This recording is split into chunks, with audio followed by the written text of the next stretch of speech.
Welcome, Traveler, to the Season 10 Meta Shakeup. Who's profiting the most from chaotic perks and absolutely dominating the leaderboards? That would be the Druid right now, and it has actually two builds. We get a fellow German here, Mr. Nevermind, with his Poison Puddle Splasher doing trillions of damage. Absolutely out of control. The build is quite simple. Play Pulverize, get Grizzly Rage together with a Rotten Lightbringer, and boom, there you are, trillions of damage. The reason Druid is so out of control is first, overabundance. You get another 300% bonus damage by simply generating Spirit. And you generate Spirit over the Energized Spirit boon. That gives you a 15% chance to restore your whole Spirit. Easy peasy. Then we get the Brawn over Brains for another 125% overpower damage. So we got 300% here and another 125% here. Together with Purge the Infected, you will always critical strike on poisoned enemies, and you always poison them, and your critical strikes are 60% increased.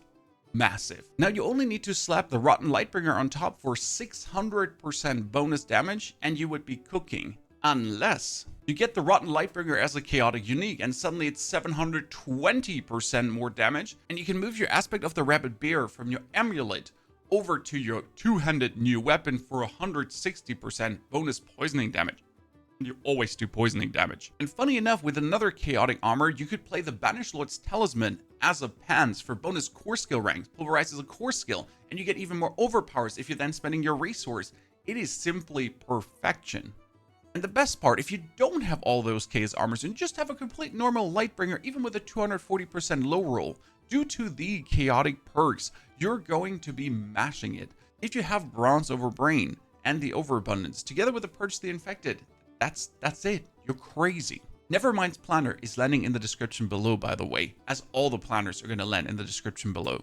There's a second build, though, only 4 ranks behind the Pulverize Druid, and that would be the Ravens. And there are 2 versions for this one, the one where you go into bear mode and the one where you play Cataclysm. Right now we get our Chinese fella, I think it's Chinese, in his bear form, Grizzly Rage, maximum critical strike damage, spamming away the Ravens while restoring his resource over lucky hit chance and absolutely murking everything into pieces. We're talking billions, if not trillions of damage, just like that.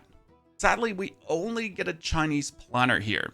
So I'm shamelessly going to plug my own version, which is using the Mjolnir Ring together with the Cataclysm to have infinite Spirit. Then with a Kill of the Blackwing, you boost your Raven's damage, and yes, this could be a chaotic armor as your boots.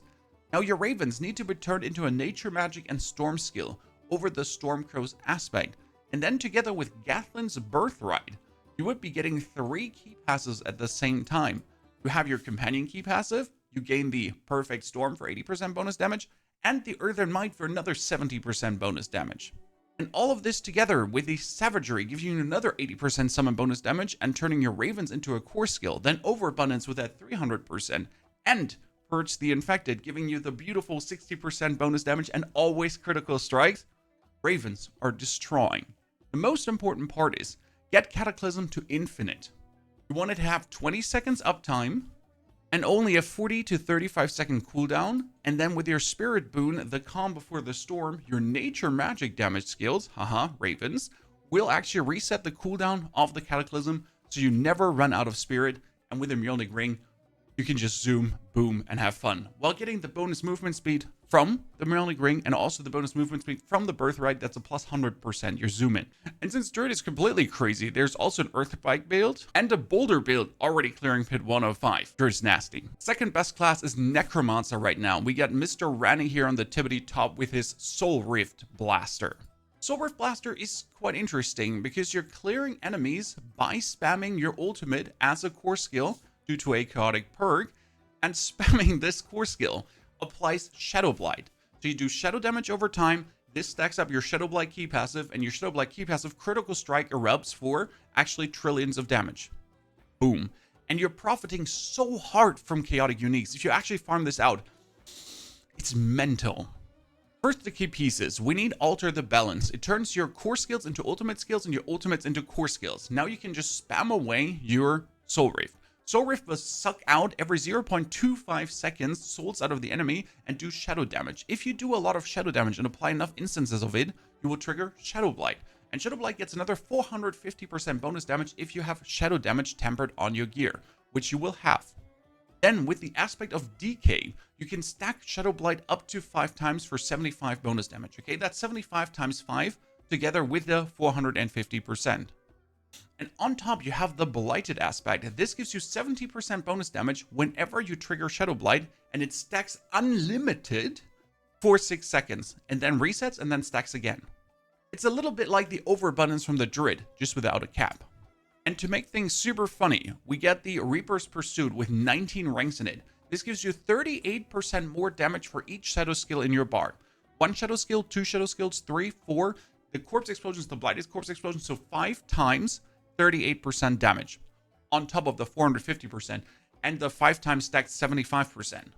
That Even Piercer is usually an amulet, and you can obviously play it as an amulet and then play the aspect of decay as your gloves, but if you swap it around, it's more efficient.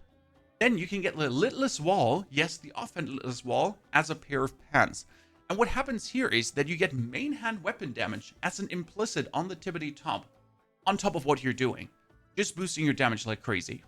Lastly, with Fist of Fate as your boots, yes, you heard right, as your boots, we get an insane amount of lucky hit chance, which will have us erupt a lot of chaotic bursts that do shadow damage for even more stacking of the Shadow Blight key passive.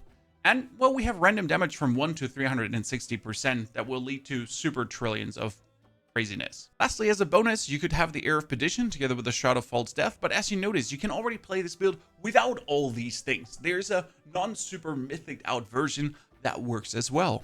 We're currently working on that. That would be a Pit 119 clear. If you're looking for Pit 100 clears, we do have a Bone Storm Ray Skeleton from Rana, or Jericho has a Bone Prison Skeleton shenanigan. Probably also with Soul Rift spam.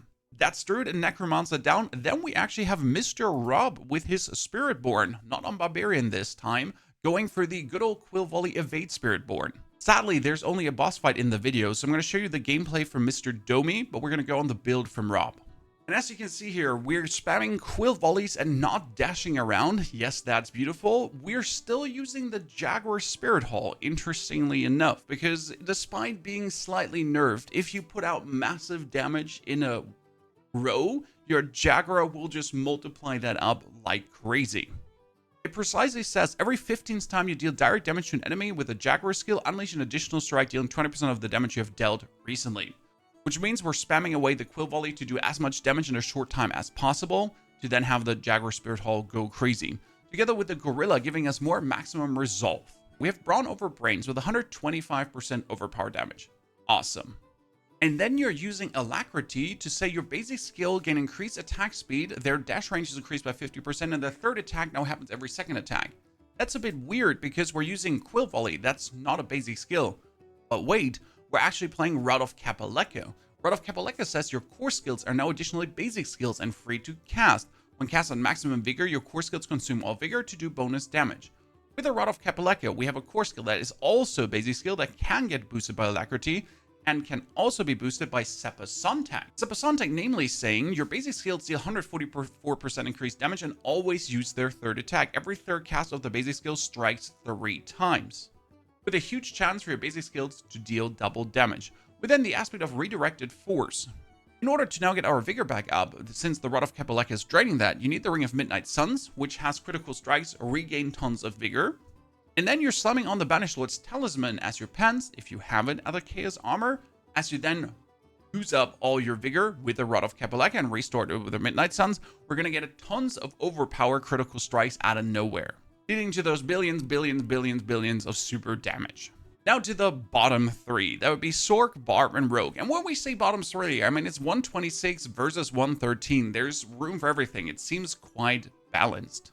Sorcerer-wise, we have Mikuna, the, well, sorcerer god at this point. And he's playing one of the Ball of Lightning versions. There's the Boom Ball of Lightning and there's the Zoom Ball of Lightning, doing trillions of overpower damage by shooting super overpowered, supercharged Strike of the Stormhorn Ball of Lightnings into the opponent. I mean, look at these numbers. They are insane, and every single shot is an overpower. The way that works is quite simple and super amazing. Strike of the Stormhorn says, Ball of Lightning splashes on impact, dealing a lot of damage, right? And then there are Super Ball of Lightnings, which are larger and deal even more damage. And your chance to cast Ball of Lightning twice is now chance for Super Ball of Lightning. You will then play Mana Shield together with Power Siphon. Power Siphon says your core skills deal 100% increased damage, but also reduce your maximum current resource. But we have 500 mana. We don't care. Plus, with advanced techniques, your base core skill ranks increase their mana cost or cooldown by 10% and further increase their damage by 20. The more ranks we now have in Ball of Lightning, the more expensive Ball of Lightning will be. And if we then, with enough ranks, get Ball of Lightning to cost 275 resource, together with a Crown of Lucian, the Banished Lord's Talisman will overpower on every single Ball of Lightning shot. Which means we get a lot of chance for Ball of Lightning projectiles to cast twice, to always shoot super Ball of Lightnings. That will then, with the Crown of Lucian and the Banished Lord's Talisman, be always overpowering. And if you play Lochran's Talisman, you get a huge chunk of bonus critical strike damage for resource above 100, and with Mana Shield to push our mana even higher up. No problem. There's even a second version of this build that's more meant for zooming around, and there you're going to be playing Oaken's Catalyst instead of Strike of the Stormhorn, where now you have the Ball of Lightnings rotate around you while you're zooming forward. It's pretty much the same but different. The one is zooming, the other one is booming. Off to the Barbarian. Respectable Pit 113 cleared. We're going to take Mr. Snail. His builds are always top-notch. We get Frenzy together with Hammer of the Ancients and Bunch of Shouts. And what we can see here is a basic skill spam into the Hammer of the Ancients, just going for massive explosions, destroying the enemies. We have billions of damage, not trillions of damage. So this is high billions, right? Double digits. Sometimes triple digits coming down. But you notice, in addition to, well, the other class has been there before, that these overpowers are not so unhinged and out of control as they were for the sorceress, for the druid. This is, I guess, reasonable, normal gameplay.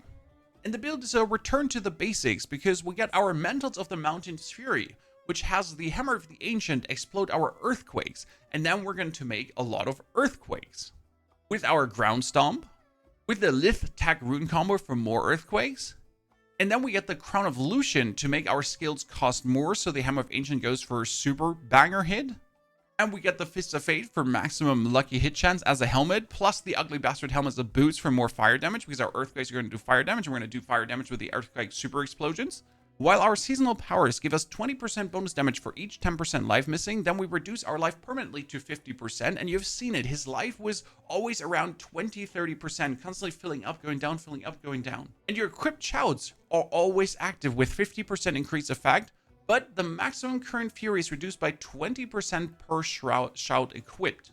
That doesn't matter though, if you have the Ring of Starless Skies to reduce the cost of Hammer of Ancients to nothing, and therefore we can still use it even with the minimal amount of fury we have. But at the same time, you got Rallying Cry permanently active, you got War Cry permanently active, and you also have Challenging Shout permanently active, and that's quite crazy. Especially with the passive points in, your shouts also heal allies for 3% of your maximum life per second. Haha. So you're draining your life away by using your attacks, but at the same time, you're consistently getting life back. Works wonders. Last and least, the Rogue. I'm sorry. Rogue's been in a very weird position. We got Matthias Orphan, Matthias Roa. He's dominating Matthias' triple stack on the tippity top. We got the Forceful Arrow Heartseeker. Then we get the Rain of Arrows build. And we also have the Flurry, but a maximum of 110 so far. And the Forceful Arrow build is actually playing the new Orphan Maker with a weird reload mechanic that gives you a massive damage boost, presumably. And I can see here trillions of damage. There was 3.533 billion. High billions in general. There's another trillions of damage. So the damage is there. But if we're looking at the frequency of the damage, it's kind of halted, right? He's shooting and then he's not shooting and then he's shooting, he's not shooting. Compare this to the Druid that just goes, right? Or even the Spiritborn or the Sorceress just spamming away. Whereas here, it seems a bit more of setup-ish than just spamming. It's funny, he's playing with no HP. The Orphan Maker says, basic and core skills that use this weapon now reload. Reload skills deal 360% increased damage, and every second reload skills increase this bonus by 50% for 2 seconds. And marksman projectiles cast twice. This is using the Forceful Arrow together with probably the Heartseeker to do massive damages as we play the Pangorgeous Gauntlets that's going to have our skills echo outwards, our basic skills. We get another 10 rings to basic skills. Then we get the aspect of the Moonrise to boost basic skills even further by 120%. The aspect of adaptability for a bigger boost. And we're going to make our basic skills always freeze and do another 40% bonus damage. You can see the drift here. We want to have the Orphan Maker to pretty much have the Heartseeker become a reload skill and then get that massive damage boost. And then while casting these Marksman and Cutthroat skills with Grasp of the Shadows, we're going to have Shadow Clones being made, and they almost have a 100% chance due to being a Chaos Armor. And these Shadow Clones will then echo out the Super Orphan Maker Wombo combo shots. And with a Beast Cornered and a Marred Guard, you're pretty much working at 1% of HP while getting 20% more damage per 10% missing HP. So that's at least 180% bonus damage. Quite some fun builds out there. And hey, there's still Death Trap, there's still Rain of Arrows. Each class has multiple builds. There's not just one build. There is Hydra still working. Hell Barbarian cleared 105 with a Rend Flay playstyle, while Druid has like 4 or 5 different builds going on. What's it going for you? What do you enjoy the most? Again, planners, everything in the description below. Give the creators some hype for what they have been doing, and we'll be doing more of these builds here live on the channel to flesh them out, to not need all the mythics, to make them more achievable by you. Enjoy, take care, and check out the Raven build. Let's go.